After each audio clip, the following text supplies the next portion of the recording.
Бисмиллахир-рахманир-рахим. Алла Таалага чексиз мактоолор болсун. Жана акыркы пайгамбарыбыз Мухаммад Мустафа саллаллаху алейхи ва салламга Алланын саламы жана салаваттары болсун. Ассаламу алейкум, урматтуу мусулман туугандар. Чубак устаз бул окуяны элге сабак болсун иретинде өз сабактарынын биринде жалпы жамаатка айтып берген эле. Устаз сабакта ал окуя тууралуу мындай деп сөз баштады.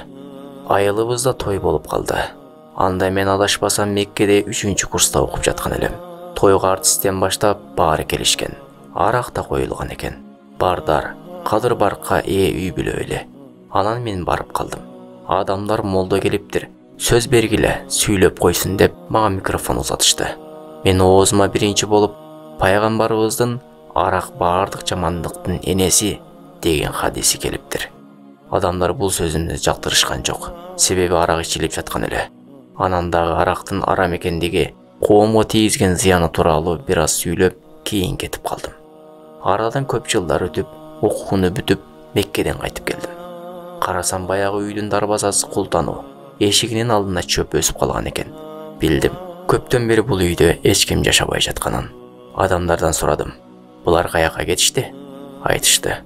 Ошол тойдон кийин эле ажырашып кетишкен. Бала чакасы тарап кеткен. Себеби той күнү баары мас болгондон пайдаланып, той ээсинин аялы менен башка бирөө жатканын күйөөсү көрүп, ошол жерден тополоң болуп, азыр бул үйдө эч ким жашабайт дешти. Кийин борбор калабыз Бишкекке барып калдым. Ошол жакта иштеп жүрүп, баягы той кылган кишини учуратып калдым.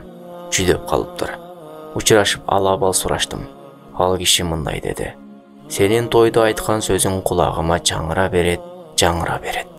Ошондо тойду токтотуп койсом болмок экен. Аттиң, нафс курусун. Кандай эл суктанган үй бүлө элек. Кыздарыма элдер жуучу түшүп, балдарыма кыздарын бергиси келчү. Азырчы аялым каякта экенин билбейм. Кыздарым, балдарым каякта экенин да билбейм. Ал эмес кыздарым турмушка чыгыптыр. Күйөө балам ким экенин да билбейм.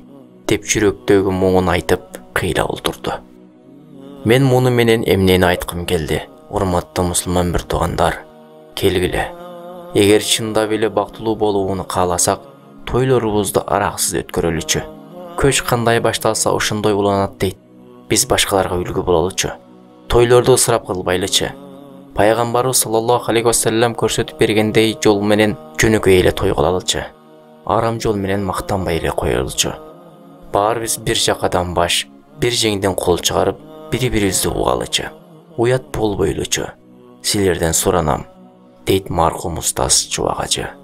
Бул сөздөр устаз тирүү кезинде жөнөкөй эле сөз катары угулса, эми өткөндөн кийин силерге дагы бир жолу кайрылып, суранып жаткандай түйүлгөн жокпу? Келгиле, эл эмне дейт дегенди таштайлы, жана Кудай эмне дейт дегенди карманалы.